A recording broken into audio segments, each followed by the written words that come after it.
Every week on the Pro Bowlers Tour, we bowl on what we call a normal lane.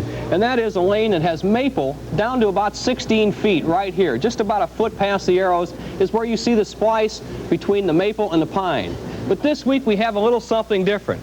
We have a lane that's constructed for both 10-pin use and for duck-pin use. And in this lane, the maple area is 25 feet long, tying into the pine right here at the splice. In duck pins, they use a ball which is much smaller than our 10-pin ball, and naturally you can see the pin is much smaller and lighter than our normal 10-pin.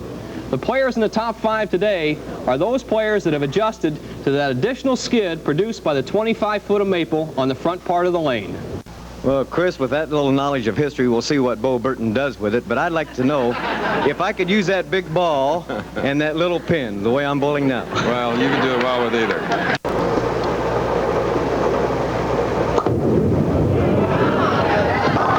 Set the ball down, set the ball down, leaving the 3-6-10. He knew it when he threw the ball.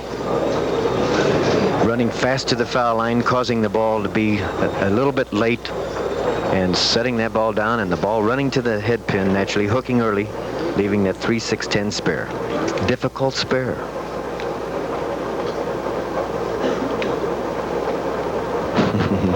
What a day, what a series of matches here. Oh yeah. Spare in the 7th. 14-pin lead held by Matt Surina, who is up and ready to shoot in this final game. Next week, Garden City, Long Island. Great plays, Chris. Good host, Buddy Russell. Always an exciting host. Good conditions. This is the 7th frame for Surina.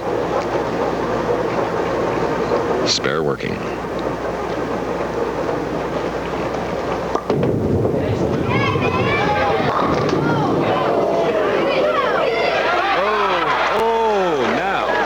Does not count, Chris. Does not count. Right. Even though the pin fell or would have been knocked down, the machine touched it, so it has to be set up on the 10-pin spot. That is directed by Harry Golden, our tournament director. The 10-pin will be set back up as we see the pin coming around now. And it'll be rolling toward the 10-pin, and see there the sweep comes down, and now the rack has touched the pin. Does not count. Has to be set up. That's the rule. All right, cross lane. There you go. Oh, it didn't bother Surina. He just calmly marked with a spare in the 7th frame. 13 pins separating these two pros. And this is the final game.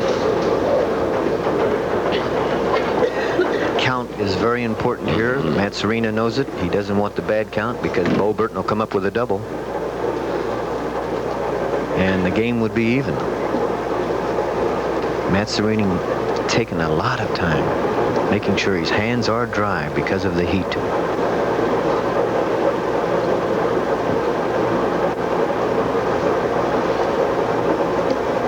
A lot of concentration.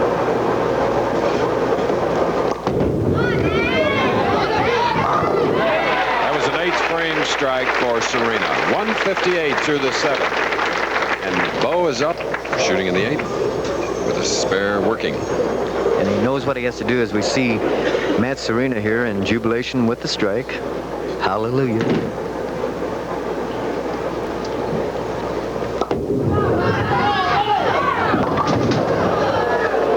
And here's another 6, 7, 10. And if Bo would see the replay on this, he'd see the ball being dropped at the foul line and the ball hooking immediately and going to the nose, leaving the 6, 7, 10. He would admit that that would be a bad shot.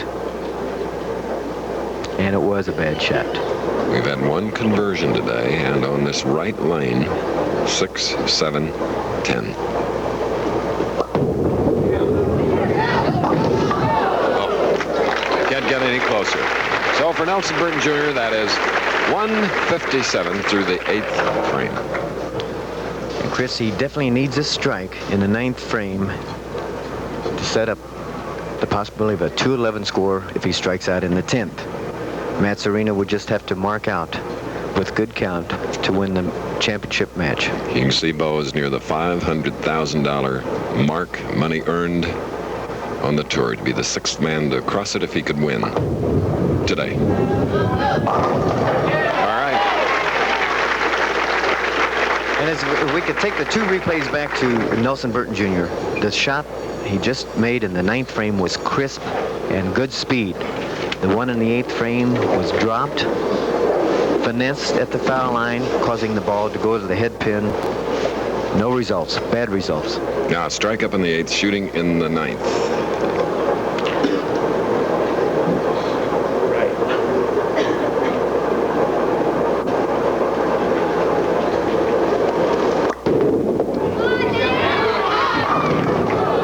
Leaving a 10-pin on the right lane.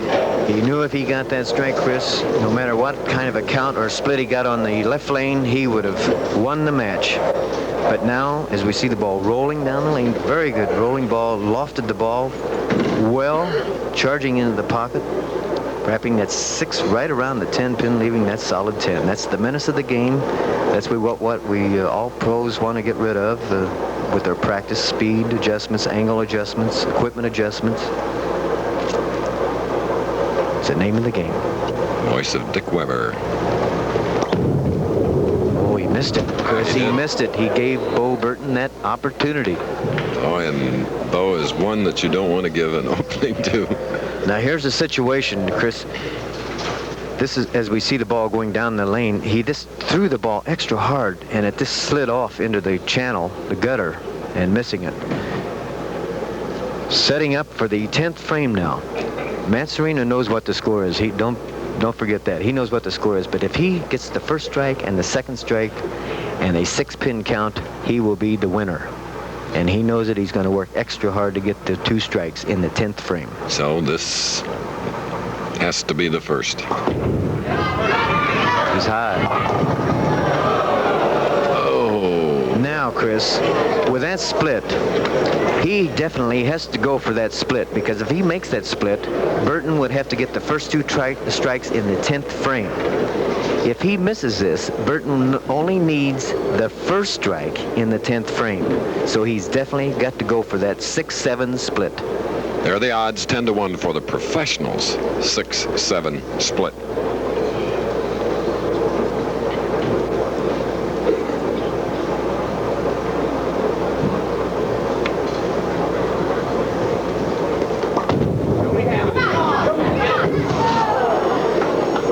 Well, there's a 194 for Matt Surina.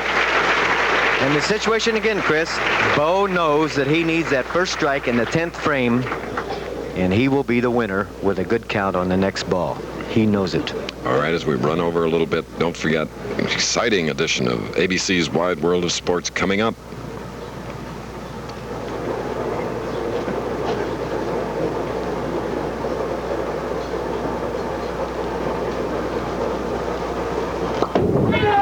He threw that ball